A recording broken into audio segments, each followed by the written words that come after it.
Assalamualaikum warahmatullahi wabarakatuh. Hari ini untuk pelajaran IPA kita akan membahas tentang selamatkan hewan dan tumbuhan. Kemarin kita sudah berbicara tentang perkembangbiakan hewan dan tumbuhan. Untuk perkembangbiakan hewan dan tumbuhan sama-sama secara vegetatif dan generatif. Generatif yaitu secara kawin, sedangkan vegetatif itu tanpa kawin ya.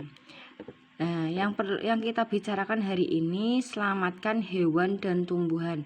Mengapa kita perlu menyelamatkan hewan dan tumbuhan? Nah, nanti ada kita bahas untuk selanjutnya. Sekarang kalian lihat di video ini ada gambar. Yang atas adalah hewan atau fauna, yang bawah adalah flora atau tumbuhan. Nah, dari keenam gambar ini adalah flora dan fauna yang dilindungi di negara kita. Nah, mengapa untuk tumbuhan, hewan ini perlu dilindungi? Nah, yang kita lihat adalah di sini adalah harimau ya. Harimau, terus yang kedua ini adalah hewan komodo, ya betul, komodo ini berada di Pulau Komodo, tepatnya di Nusa Tenggara Timur.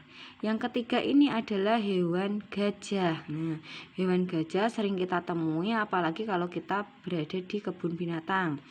Macan pun juga, tapi kalau komodo itu hanya ada di Pulau Komodo. Lanjut.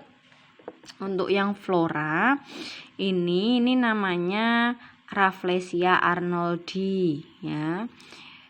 Terus yang ini namanya kantong semar. Kalau yang ini sering kita lihat ya, ini di lingkungan kita ada, ini namanya bunga anggrek. Dari keenam hewan dan tumbuhan ini merupakan hewan yang dilindungi. Karena apa? Karena hewan dan tumbuhan ini sudah mulai punah, sehingga perlu perlindungan, perlu bagaimana caranya melestarikan hewan-hewan ini agar anak cucu kita masih bisa melihat hewan dan tumbuhan ini. Lanjut. Ini beberapa contoh fauna yang dilindungi oleh negara. Yang pertama adalah orang utan atau Pongo pigemus. Terus ada badak bercula 1 dan badak bercula 2. Badak bercula 1, badak itu ada dilindungi dengan dibuatkan penangkaran itu di ujung kulon. Terus musang congkok, singa puar, ikan belida, harimau Sumatera, dan anoa. Ini merupakan beberapa contoh fauna yang dilindungi. Apa ini saja yang dilindungi? Tidak, masih banyak lainnya. Nah, untuk yang ini adalah flora yang dilindungi oleh negara. Yang pertama adalah bunga bangkai atau Amorphopalus spp. Bunga bangkai ini memiliki nama lain di beberapa daerah di Indonesia. Salah satunya ada suwak raksasa dan batang krebuit. Terus yang kedua adalah Rafflesia arnoldi. Rafflesia arnoldi itu tadi yang bunganya besar, warnanya merah. Terus yang ketiga adalah kantong semar. Tadi kantong semar yang gambarnya ada di tengah, itu makanannya adalah serangga. Terus yang ketiga ada bunga Edelweiss atau bahasa latinnya Anapalis javanica, dan yang kelima adalah cendana. Apa ini saja flora yang dilindungi oleh negara? Tidak, masih banyak lainnya. Nah, ini alasan mengapa flora dan fauna perlu dilestarikan. Yang pertama, agar flora dan fauna itu tidak punah. Nah, makanya perlu dilestarikan. Yang kedua, untuk menjaga keseimbangan ekosistem. Yang ketiga, sebagai sumber belajar untuk pengembangan ilmu pengetahuan.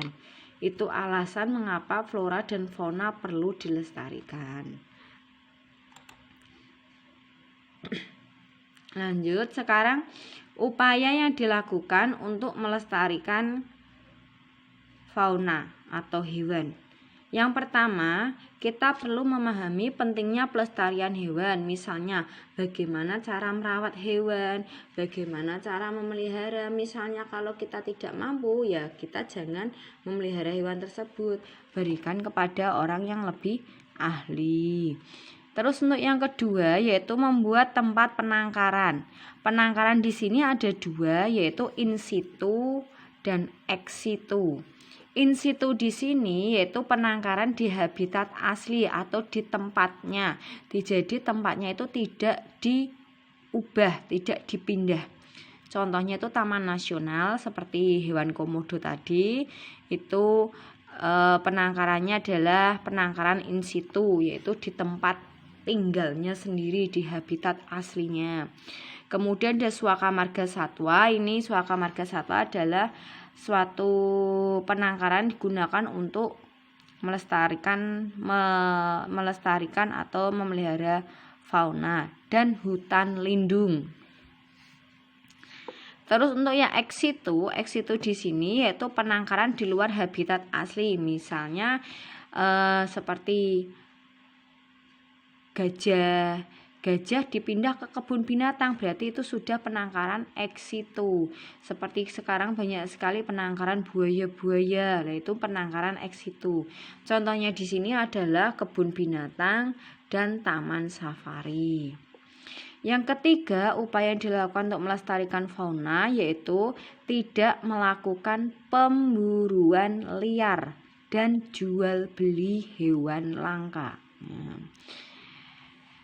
Lanjut. Tadi yaitu pelestarian fauna, sekarang upaya yang dilakukan untuk pelestarian flora atau tumbuhan. Yang pertama yaitu mengembangbiakan tumbuhan yang sudah kita manfaatkan. Misalnya ditanam lagi, nah, itu mengembangbiakan. Terus yang kedua, tidak menebangi pohon sembarangan. Yang ketiga adalah penghijauan. Yang keempat sama dengan pelestarian pada fauna, yaitu ada pelestarian in situ dan ex situ. In situ di sini tadi apa? Yaitu penangkaran di habitat asli. Nah, di sini untuk pelestarian flora itu contohnya hutan lindung. Dan ex situ, apa tadi ex situ? Ya, betul, penangkaran yang dilakukan di luar habitat asli. Contohnya itu kebun raya. Terus upaya yang dilakukan untuk melestarikan flora yang kelima yaitu mengembangbiakan tumbuhan langka dan kultur jaringan, yaitu memperbanyak tumbuhan menjadi tumbuhan baru.